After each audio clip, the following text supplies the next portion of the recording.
레위기가 쉬운 건 아니다. 레위기가 쉬운 건 아니다. 뭐 용어도 낯설기도 하지만, 그죠? 좀 레위기를 보면 다 수면 상태에 들어가기 딱 좋은 거죠. 잘 가다가도 출애굽기 20장 이후부터 조금 레위기 오면 완전 절정에 이르는 거죠. 그러니까 뭐 사람들은 보통 구약보다는 신약을 봅니다. 쉽게 보이니까. 그러나 우리는 그거 잘 알죠. 구약 없는 신약 없고 신약 없는 구약이 없다는 거. 구약이 신약이고 신약이 구약이라는 거. 구약을 바탕으로 신약이 실체가 된 것이고, 구약은 실제로 열려진 그 신약의 빛을 통해서만 구약이 해석이 된다는 거. 그러니까 구약과 신약은 다 같은 똑같은 배경에서 볼 수 있다는 거, 봐야 된다는 거. 뭐 율법은 더 이상 필요 없으니까 안 보고, 그게 아니라는 거. 율법이 있어야 복음이 있고, 복음이 복음되기 위해서는 율법이 존재하고, 율법을 폐하러 온 것이 아니라 율법을 완성하러 오신 그분이 예수님. 그죠? 그러니까 율법은 선하고 어려운 거예요. 거기까지 가야 되는 거야. 왜 이래 귀찮게 자꾸 법을 만들어서 하나님이 왜 우리를 귀찮게 해? 그냥 놔두지.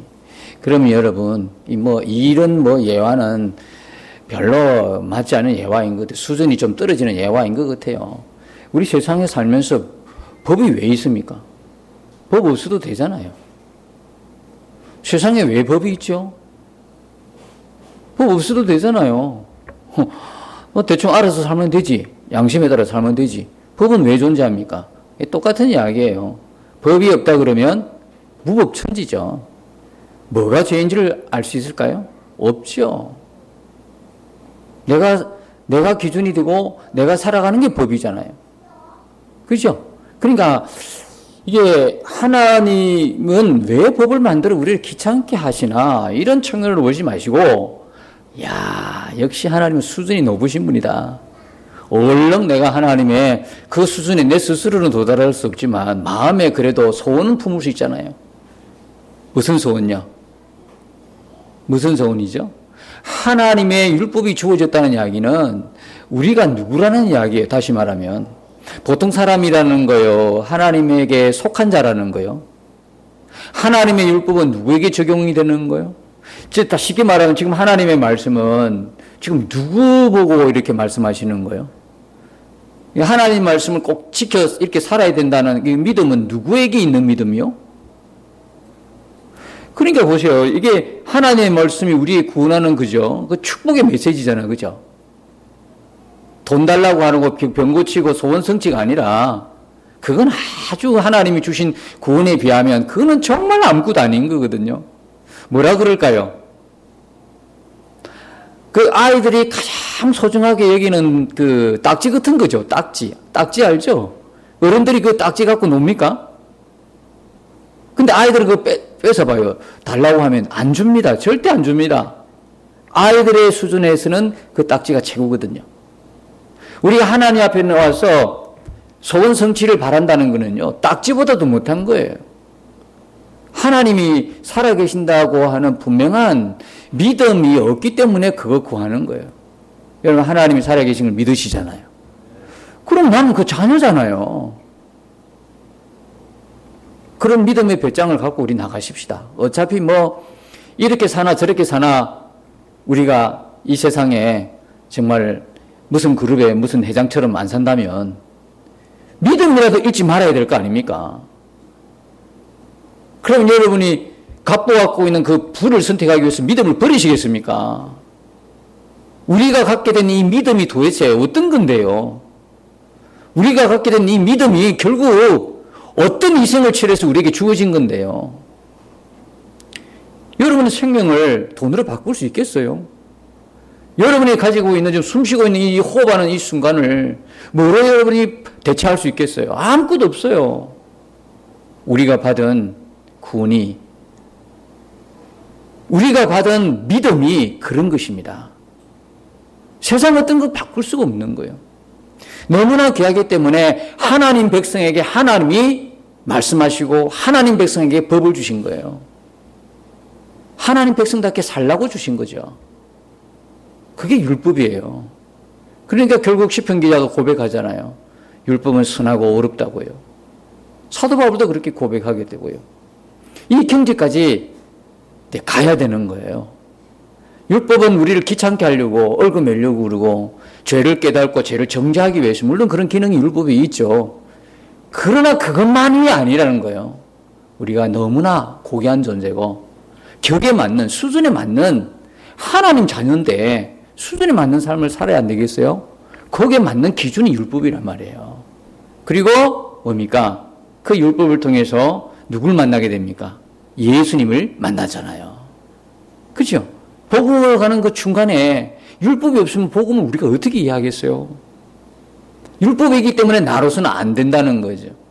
도무지 나로서는 안 된다. 해봤어, 나의 노력과 의지로, 열심으로 해봤어. 됩니까? 그러니까 제가 말씀드렸죠. 여러분들이 예배 올 때에 사실은요, 처절한 절망을 안고 와야 사실은 예수님이 귀한 거예요. 한동안 살아봤거든요. 살아봐도 안 되는 거야, 내 힘으로. 내 의지대로 안 되는 거야. 내 계획대로 안 되더라는 거죠. 그런데 그 실패가 나를 점점점 생명으로 이끌고 가고 있다는 거예요. 점점점 주님 앞으로 주님 아니고는 안 된다고 하는 그 분명한 확신을 가지게 한단 말이에요. 아직도 나입니까? 아직도 될 것 같습니까? 아직도 우리 힘으로 뭔가를 해낼 것 같습니까? 자신이 충만합니까? 예? 아니 이게 웬 말입니까? 다른 메시지를 들어보면 여러분 자신감을 가지십시오. 우리가 할 수 있습니다. 해봅시다. 긍정적인 사고를 갖고 긍정적인 마음으로 얼마든지 할 수 있습니다. 미안하지만 복음이 아니에요. 복음은요 철저히 우리로서는 철저히 안 된다는 걸 깨달아야 돼요.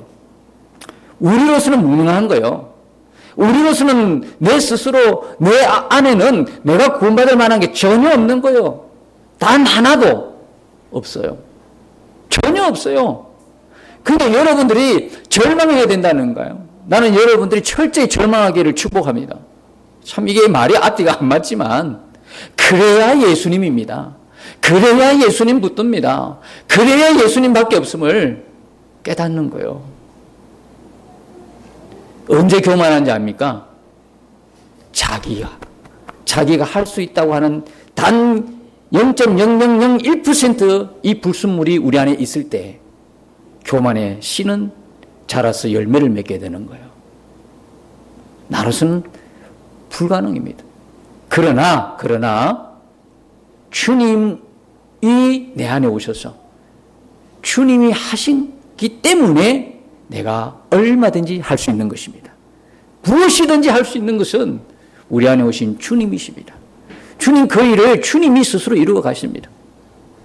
오늘 이 예배를 통해서도 우리는 그리고 이 율법을 통해서도 철저히 이 제사 방법을 통해서도 철저히 우리는 우리로서는 안 된다는 걸 깨닫고 가셔야 오늘 설교가 우리에게 성공입니다.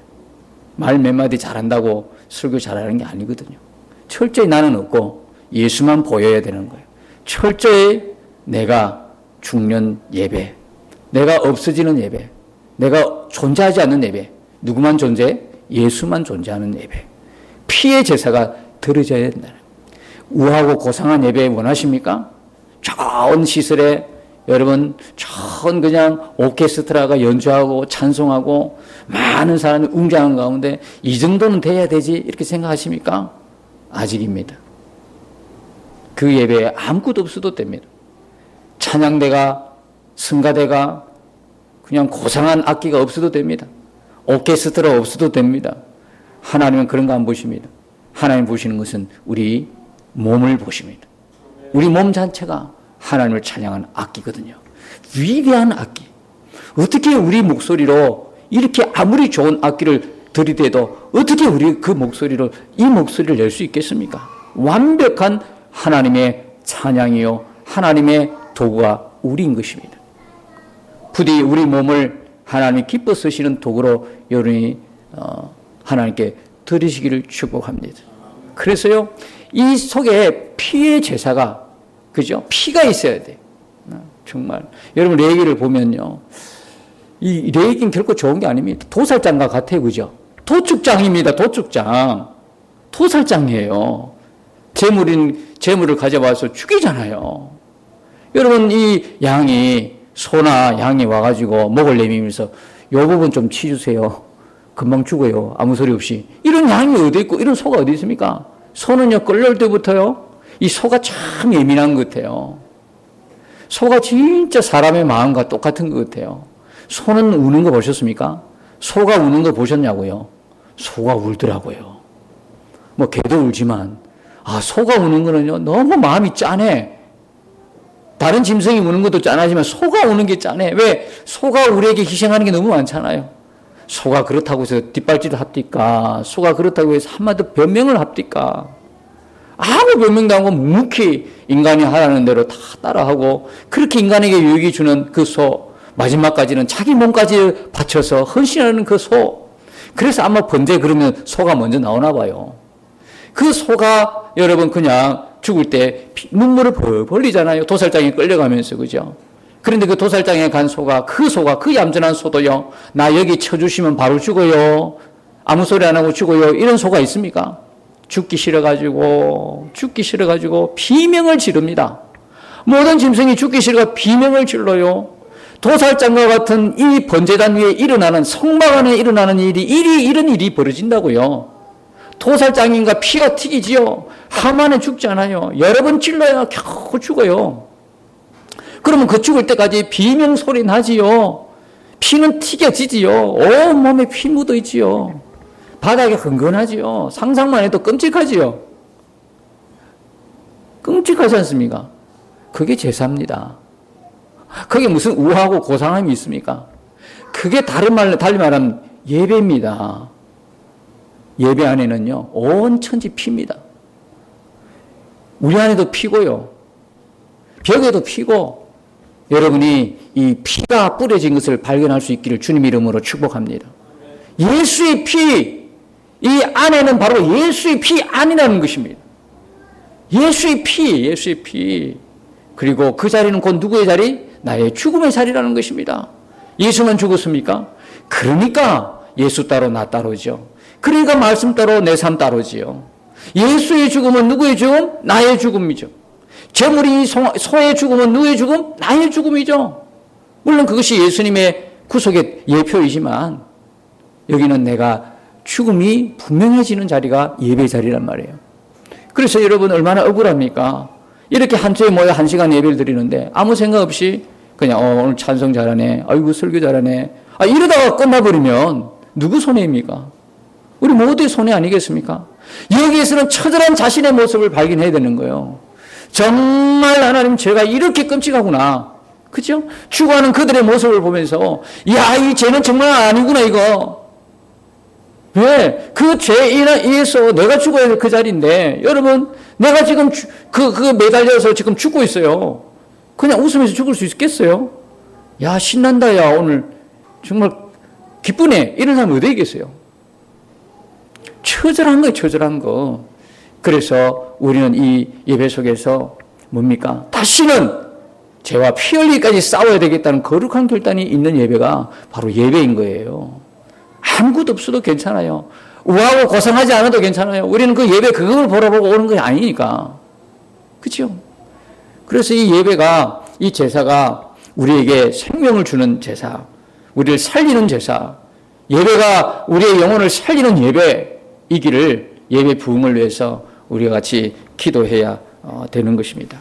여러분이 레위기에 놓는 이 제사들을 다 쉽습니다. 뭐 이렇게 생각할 필요가 없는 게, 그냥 여러분 생각해 보십시오. 오늘 뭐 2가지만 생각해 보십시다. 하나는 안수고 하나는 피 뿌리는 겁니다. 자, 여러분이 제사를 드렸다고 생각해 보십시다. 이 제사 쭉쭉쭉 다 드렸습니다. 근데 이 제사만 드리는 것 보면요, 별반 뭐 다를 게 없습니다. 여러분, 여기에 뭐가 있기 때문에 다른 것입니까? 우린 그걸 알려고 하는 겁니다. 여러분, 이게 지금 막 짐승만 막 죽인단 말이죠. 피 흘린단 말이죠. 막 그냥 피부를 벗겨낸다. 가죽을 벗겨내고 토막토막 낸다. 그것만 있다면 이게 뭡니까? 이 제사를 드리려고 하는 것은 하나님께서 우리에게 짐승 잡아 죽이라는 것입니까? 다 모아서 짐승을 잡아 죽이라는 겁니까? 그런 의미가 아니지 않습니까? 그렇다 그러면 우리가 지금 짐승 잡아 먹는 거하고 뭔 식용하고 뭔 차이가 있겠습니까? 우리가 오늘 집중적으로 알아야 될 건 뭐냐면 여기에 나와 있는 4절입니다. 4절. 4절 보십시오. 그는 번제물의 머리에 안수할지니. 안수입니다. 이 안수가 없으면요, 아무리 짐승을 잡아 죽여도 이렇게 피 흘리고 비참하고 정말 끔찍한 이런 일이 일어나도 아무런 내게 유익이 없어요. 내게 아무런 일이 일어나지도 않아요. 근데 뭐 때문에? 안수 때문에 그렇다는 거예요. 이 안수가 너무나 중요한 거예요. 여러분, 이 안수가 없는 이런 행위는요, 정말 끔찍한 일이에요. 도살이죠. 그냥 도살. 도살과 제사의 차이가 뭐라 그랬죠? 안수에 있다는 거예요. 도살과 제사의 차이. 하나님이 받으시는 제사와 그냥 죽이는 거의 차이는 안수다 이 말이에요. 이 안수만 빠지면요. 그래서 우리가 예배 드릴 때 꼭 그 안에 뭐가 있어야 되는 거예요? 예수가 있어야 되는 거예요. 예수의 피가 있어야 된다는 거예요. 예수의 피가, 예수의 보혈, 예수의 십자가 없는 예배, 그거는요 도살과 똑같아요. 그래서 어쩌자는 겁니까? 예배를 자꾸 제사를 드리라고 하니까 자꾸 제사만 자꾸 짐승만 잡아 죽이면 되는 걸로 아십니까? 그건 하나님과 아무런 상관이 없어요. 무관해요. 뭐 하나님 앞에 제사를 많이 드리면 복을 받고 은혜를 구한다 이 말입니까? 예배를 드리면 구원받습니까? 예배 드리는 게 구원의 목적입니까? 예배 드리는 목적이 구원입니까? 아니죠. 예배 목적은 구원이 절대 아니죠. 예배를 많이 드리면 복을 받습니까? 예배를 많이 드리면 좋은 대학 들어갑니까? 예배 안 빠지면 여러분 하나님께서 뭐 은혜 막 굉장히 주십니까?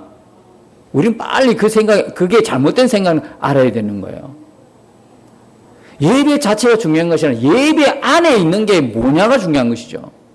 예배 안에는 예수, 안수란 말이죠. 이 안수를 통해서, 그죠?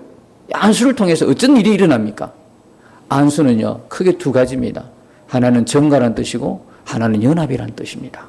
그러니까 이제 이 번제를 드릴 때 제물을 가져옵니다. 뭐 물론 이 소의 번제도 있을 것이고 양과 염소의 번제 아니면 비둘기의 번제도 있을 것입니다. 그러나 여기서 읽었던 것은 이제 소니까 소를 이제 대표적으로 해보십시다. 소를 이제 끌고 옵니다. 예, 끌고 오죠. 소를 끌고 와서 이제 어떻게 합니까?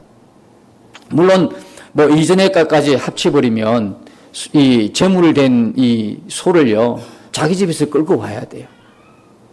자기 집이 멀면 멀수록 쉬울까요? 어려울까요? 어렵죠. 요단강을 건너서 올 것 같으면 너무 어렵죠.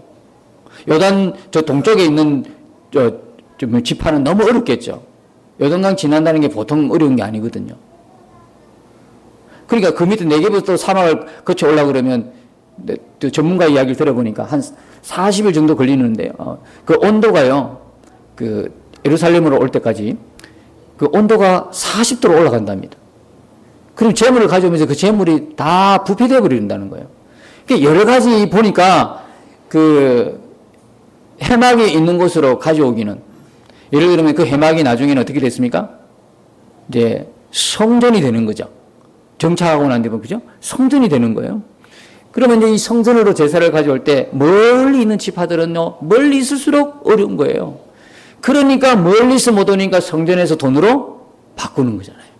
돈으로 바꿔서 제사를 드리는, 제물을 사서 드리게 되는 데까지 나갔어요. 자, 그러니까 우리가 하나님 앞에 제사 드릴 때는요, 무엇에서 시작하냐면, 쉽게 말하면 예배는 오늘 주일에 대해서 오늘 아침부터 이 시간부터 예배 드린 게 아니라니까요. 예배는 어디서부터요? 이미 내 마음에서부터 시작되는 거예요.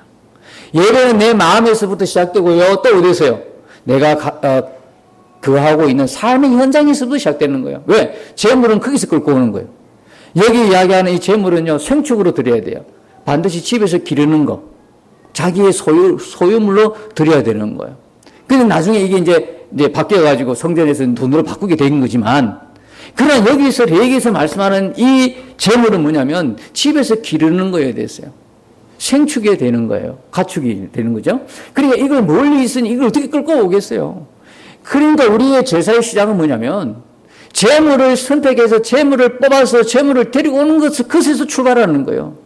다시 말하면 이것은 우리에게 어떤 교훈을 주느냐. 예배는요, 11시에 딱 맞춰서 여기 앉아있다고 예배가 되는 게 아니란 말이죠. 예배는요, 이미 집에서부터 시작하는 거예요. 집에서부터 나의 마음가짐으로부터 시작되는 게 뭐다? 예배라는 거예요. 그러니까 예배는요, 그냥 1시간 똑딱 맞췄다고 의무적으로 끝난다? 그러니까 예배가, 우리는 지금까지 아주 수십 년 어떤 분은 예배드려요. 어릴 때부터 예배드린 분이 있을 거예요. 그럼 여기 여러분 보시면 3절에 보세요.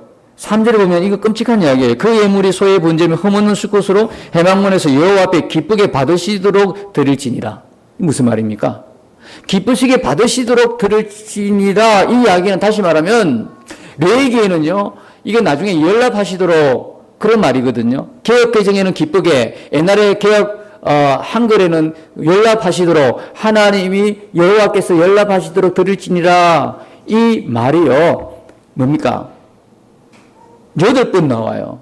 근데 기쁘게 받지 않으신다는 말도 5번씩이나 나와요. 우리가 예배는 드리는데 그 예배를 받고 안 받고는 누구의 몫이죠? 하나님의 몫이에요. 우리가 예배를 드리는 것이, 우리는 흔히 생각해요. 당신 지금까지 몇 번 예배를 드렸다고 생각하세요? 물어보면요, 손 꼽습니다. 벌써부터. 내가 몇 살 때부터 예배를 드렸지? 유치부부터 예배를 드렸어? 아니, 엄마 뱃속에서부터 예배를 드렸어? 뭐, 이렇게 다 해가지고, 헤아릴 수 없어요. 과연 그럴까요?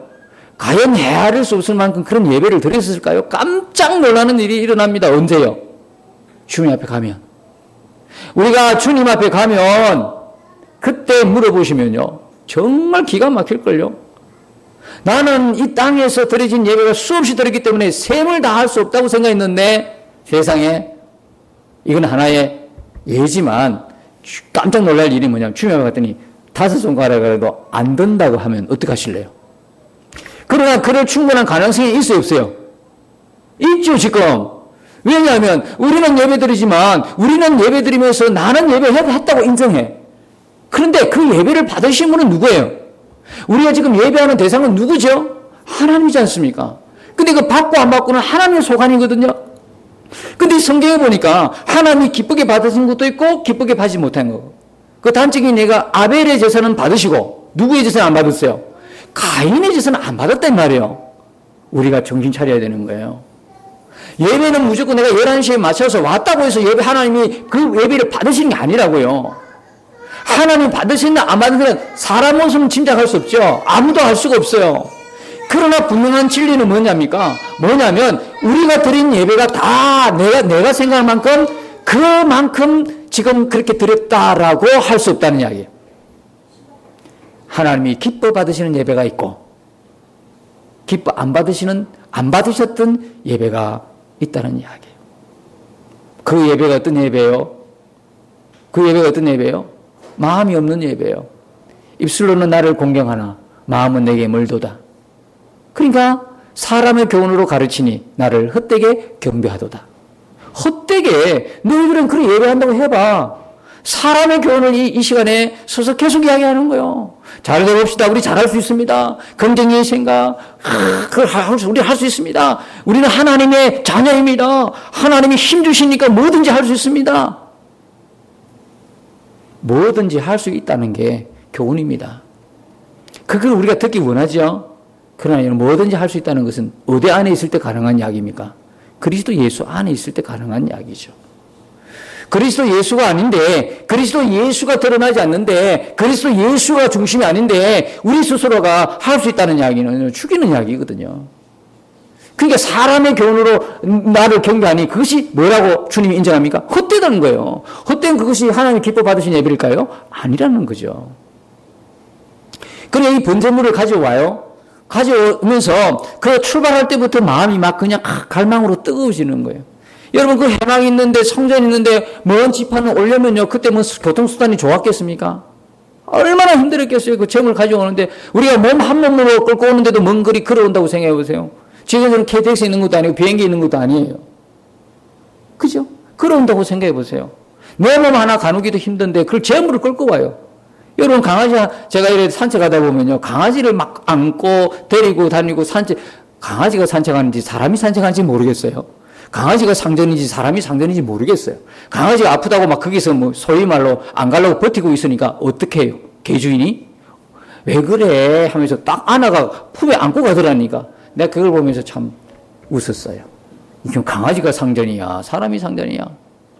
그러니까 그 강아지도 끌려가지 안 가려고 지가기 싫으면요. 강아지도 못됐더라고. 어떤 걸 보니까 막 버티고 있는데 고집이 얼마나 센지. 근데 내 같으면 그냥 손 봤을 거야. 근데 진짜 강아지를 사랑하나 봐요. 강아지 앞에 대화를 하더라고. 참 방언이 어떤 방언인지 모르지만 강아지하고 대화를 하더라니까요. 세상에. 아니, 강아지도 사람과 대화하는데 어찌 우리가 하나님의 자녀인 우리가 하나님과 대화를 안 하겠습니까? 여러분 매 순간 주 예수님을 바라보시고 행복한 동행을 이루시길 축복합니다. 이게 하나님과 통해야 되잖아. 강아지하고 통하는데. 그러니까 이거 끝까지 버티고 있더라고. 끝까지 버티고 있더라고. 짐승을 끌고 오는데요. 가축을 끌고 오는데 쉽게 따라오는 게 어디 있습니까? 가다 보면 지치고 목마르면 안 간다고 버티면 어떡할 것입니까? 그걸 가져온다 이 말이에요. 어디로? 해막으로 아니면 성전으로. 가져올 때부터 마음의 갈망이 뜨거워지는 거. 이렇게 가져오는데 그 재물을 갖다가 안수하는 거예요. 첫 번째. 안수하고 그 다음에서 죽입니다. 한두 번 죽습니까? 여러 번 찔러가 겨우 그냥 땀을 뻘뻘 흘리며 죽이는 겁니다. 피가 막 튀겨집니다. 온 사방에 피고 비명소리가 울리고 그리고 거기다가 이제 몸에 가죽을 벗기고 그리고 한 토막토막씩 냅니다. 그걸 제사장이 이제 번제단에 얹어서 나무를 벌려놓고 불을 지피고 태웁니다. 그게 번제입니다. 이게 번제단에서 일어나는 일은요, 아무도 할 수 없습니다. 누구만이 할 수 있습니까? 제사장만이 할 수 있어요. 제사장은 안수하지 않습니다. 여러분 혹시 안수 누가 합니까? 하는 게 제사장이 합니다. 죽이는 건 누가 합니까? 제사장이 죽입니다.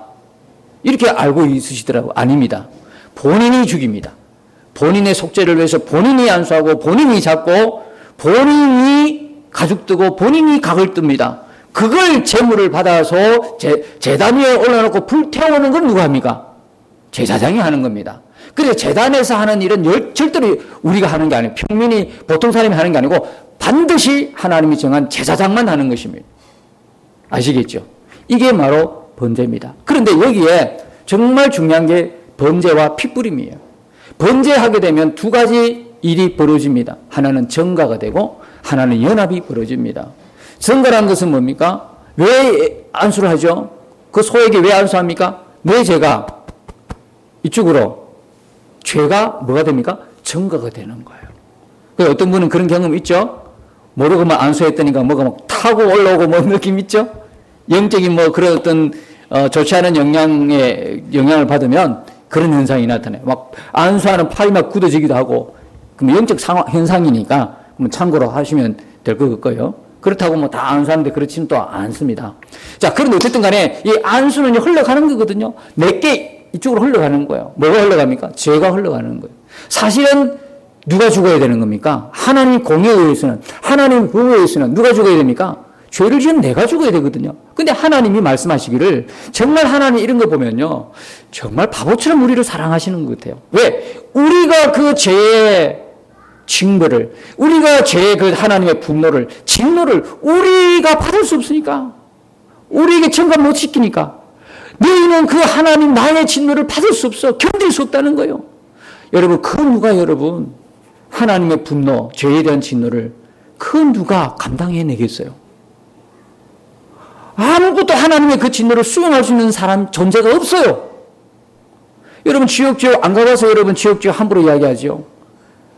죽지도 않고 영원한 고통 속에, 아픔 속에 여러분 있다고 생각하는 거, 우리가 상상만 해도 끔찍하지만 경험을 안 하니까 쉽게 이야기하죠. 그러나 막상 그 현장에 있다고 생각하면요, 그건 정말 물론 말로 표현은 안 되는 거예요. 하나님의 진노를 감당해낼 존재가 없어요. 근데 하나님께서 마땅히 하나님의 법을 저처럼 우리가 받아야 할 그 죄, 하나님의 진노 우리가 받아야 되는 거예요. 근데 하나님께서 정말 바보 같은 사랑을 하신 하나님께서 우리에게 그 죄의 진노를 쏟아붓지 아니하고 누구에게? 가축에게 진노를 쏟아붓는 게, 이게 뭐냐면 하나님이 우리를 구원하는 구속사의 구약의 방법이었어요. 하나님이 도대체 예수님이 오셔서 우리를 구원하는 이 하나님의 구속의 은혜를 설명할 길이 없는 이거 외에는, 그죠? 가축을 죽이고 이런 디테일한 이걸 통해서 이거 외에는 설명할 길이 없어. 왜 설명할 길이 없어요? 아니면 죄인을 죽여야 되니까. 그러면 참 인구가 몇 명이나 되겠어요? 죄를 지은 사람이 죽어 나갔다고 생각해 보세요. 그때마다 하나님이 사람을 죽였다고 생각해 보면 정말 씨가 있겠어요? 말이 안 되잖아요. 그러니까 하나님께서 유일하게 할 수 있는 방법은 이 방법이었어요. 가축을 대신 안수시켜서 가축을 대신 죽이는 거야.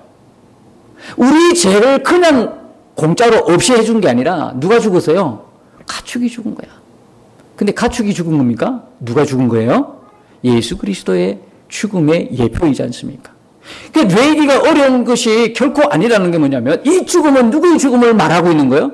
예수님의 죽음. 누구를 위한 죽음? 우리를 위한 죽음, 나를 위한 죽음. 죄인된 내가 죽어야 그 자리에 그 가축이 예수 그리스도가 대신 죽었다고 하는 그것이 그림자로 예표로 주어진 것이 뇌기예요. 그게 제사단 말이에요. 근데 여러분 오늘 아침에 가만히 한번 생각해 봤어요. 여러분 이렇게 죽어가는 가축이 사람처럼 생각할 수 있었다면 그 죽는 순간에는 끔찍하고 힘들어서 비명을 질렀겠지만 그의 생각의 중심에서는 이런 게 있지 않았을까. 이 세상에 한번 태어나서 이렇게 예수님의 예표로 구속의 예표로 죽어가니 이 얼마나 행복하고 기쁜 일인가.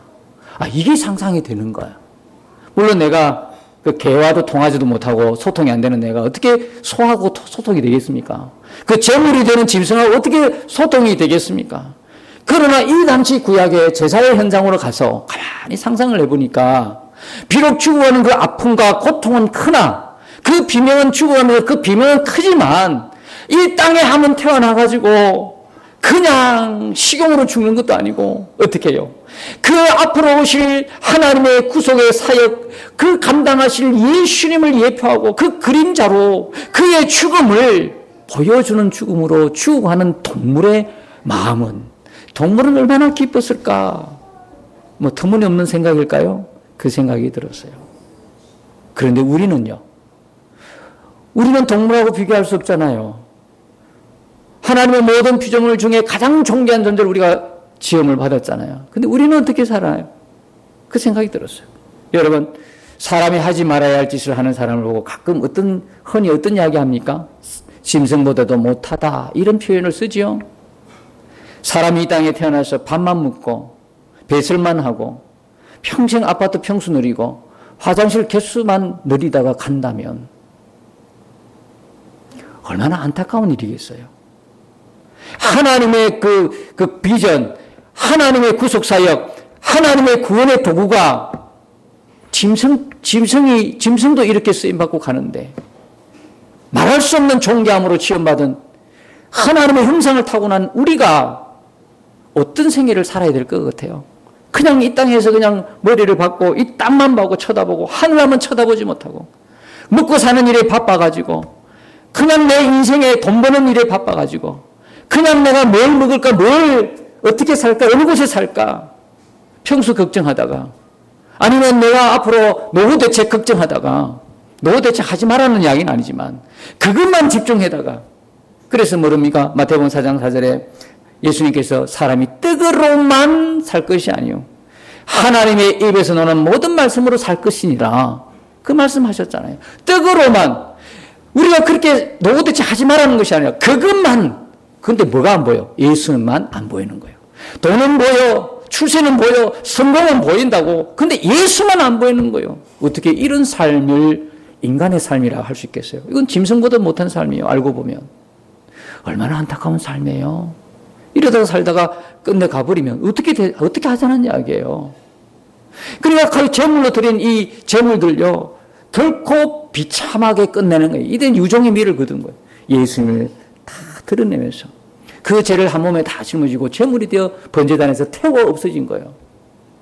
예수님이 우리를 위한 생애가 바로 그런 생애였어요.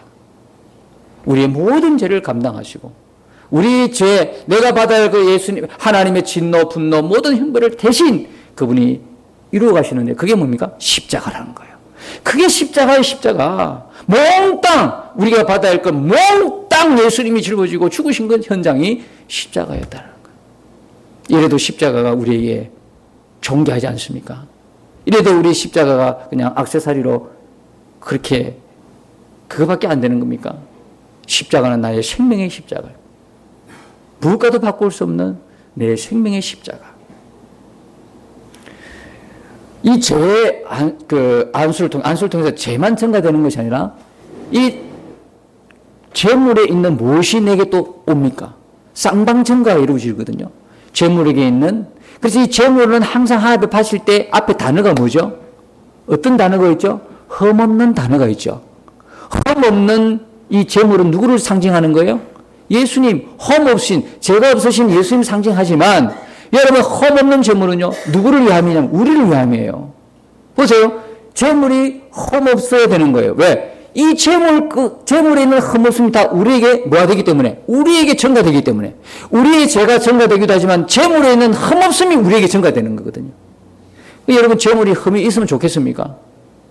물론 흠 있는 거 하나 들을 수도 없지만 흠 있는 죄물이 되면 이 흠 있는 것이 누구에게도 우리에게 오는 거예요. 그러니까 죄물은요, 반드시 뭐가 있어야 돼? 흠이 없어야 되는 거예요. 흠 없는 예수 그리스도를 예표하지만 그 흠 없음이 우리에게 뭐 되기 때문에 전가되기 때문에 이 흠 없음이 뭡니까? 이 흠 없음이 의롭다고 하시는 죄가 되는 거예요. 예수의 피를 힘입어 이야기는 뭐냐면 예수의 피를 힘입어 이야기는 하나님이 예수의 피를 보고 우리를 뭐 했다? 칭히 의롭다 하셨다라는 의미인 거예요. 예수님이 죽으심으로 그 예수님에게 있는 그 의로움이 우리에게 전가된 거죠. 그리고 두 번째는 뭡니까? 연합이라 그랬죠. 그 예수님이 그 제물이 죽는 그 현장은 누가 죽는 현장이에요? 내가 죽는 현장이잖아요. 내 대신 죽은 거잖아요. 예수님의 죽음은 곧 누구의 죽음? 나의 죽음. 왜요? 이 안수에는 연합이기 때문에. 연합이 일어난다. 연합. 그리고 그 제물과 내가 똑같아지는 거예요. 그래서 제물의 죽음은 곧 누구의 죽음? 나의 죽음이라. 제물이 피를 흘릴 때 그 피는요, 생명을 상징하지 않습니까? 흘린 피는 뭡니까? 죽음을 상징하는 거예요. 근데 여러분, 나를 위해서, 나의 죄를 위해서 대신 제물이 죽어 피를 흘려주었어. 근데 그 피를 반드시 제사는 어떻게 합니까? 그 피를 제단 사면에 어떻게 해요? 뿌리지요. 뿌리는 겁니다. 흐르는 피, 흘린 피로 끝나버리면 안 돼요. 그 피는 반드시 뿌려져야 되는 거예요. 그 피가 뿌려져야 되는 거예요. 그런데요, 여러분, 그 피가 어떤 때는요, 휘장, 속죄소 위에, 속죄소 앞에 뿌려집니다. 그건 다시 말하면, 하나님께서 우리를 볼 때요, 직접 보지 않습니다. 우리를 직접 만나고 직접 보게 되면 우리는 어떻게 됩니까? 죽습니다. 그 자리에서 바로 적사합니다. 흔적도 없이 사라집니다. 그렇기 때문에 하나님은 꼭 누구를 봅니까? 뭘 봅니까? 속죄소 위에 뿌려진 피를 보는 겁니다. 다시 말하면 예수의 피를 보고 우리를 구원하신다는 말이에요. 예수의 피를 보고 우리를 살 수 있다 이 말입니다. 예수의 피가 없으면 우리는 바로 죽어버려요.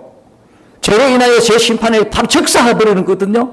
근데 예수의 피를 힘입어 예수의 피를 하나님 보시고 우리를 뭐예요? 전혀 어렵지 못한 우리를 어려운 옷으로 입혀주신 이게 뭐냐면 그 유명한 칭의교리입니다. 우리가 전혀 어렵지 않은데 하나님께서 그 아들 예수의 죽음을 통해서 우리를 대신 어렵다 하시고 우리를 뭐 삼아 주셨어요? 양 아들 삼아 주신 거예요. 이게 여러분 제사입니다. 이게 제사예요. 그래서 이 제사를 통해서 우리는 분명한 한 가지를 알아야 됩니다. 예수가 없으면 더 이상 제사가 아니라는 거예요. 도살과 도축과 아무 구분이 안 되는 제사 드려서는 안 되는 거예요. 우리의 예배, 우리의 제사, 우리의 예배 안에는요, 그 중심에는 뭐가 있어요? 예수. 예수가 회복되는 게 뭐냐면 예배 회복이에요. 예수의 피를 힘입어, 예수의 얼음을 힘입어, 우리 오늘도 이 시간에도 주님의 보좌 앞에 나오게 된 것입니다. 예수의 피를 힘입어서. 우리가 어떻게 이 예배 자리에 올 수 있습니까? 하나님의 진노와 분노를 그대로 그 자리에서 적사할 우리인데, 그러나 여전히 우리가 살아있는 것은 누구 때문에? 예수의 피 때문에. 예수님이 대신 우리의 대신에 죽어주셨기 때문에 은혜의 보좌 앞으로 오늘도 때를 따라서 이렇게 나오게 된 것입니다. 우리가 오직 자랑할 분 누구십니까? 예수이십니다. 내가 오직 힘을 부여할 분 누굽니까? 예수이십니다. 우리가 그 이름을 불러 존귀하게 하실 분 누굽니까? 예수이십니다. 그래서 이 세상 나가서 이제는 이 한 주간도 세상할 때 우리 힘으로가 아니라 예수님 나와 함께 내 안에 계신, 나와 동행하시고 나와 너무리 친밀하게 교제하시는 이 예수님과 함께 이 한 주간도 살아가는 것입니다. 예수님 때문에 승리하는 것입니다. 예수님 때문에 넉넉히 이기는 것입니다. 세상도 두려워하지 않는 것입니다. 불안과 염려와 걱정하지 않는 것입니다. 우리가 예수님이 안 바라봐지니까 이처럼 우리 위해서 죽으신 그 예수가, 내 안에 오신 그 예수가 두 눈으로 분명히 바라보아지지 않으니까 벌벌벌 뜨고 두려움 속에, 걱정 속에, 염려 속에 살게 되는 것입니다. 이 한 주간에 시작하는 여러분, 우리가 예수님과 함께하고 있다는 이 믿음, 그리고 그 예수님 내 안에 계셔서 예수님이 하신다고 하는 이 믿음을 붙들고 이 한 주간의 삶도 우리가 온전히 하나님 앞에 드려지는, 번제로 희생되는, 온전하게 드릴 수 있는 그 이유가 되신 예수가 우리 안에 있으므로 하나님께 영광 돌릴 수 있는 그 삶이 여러분의 한 주간의 복된 삶이 되시기를 예수님으로 축복합니다.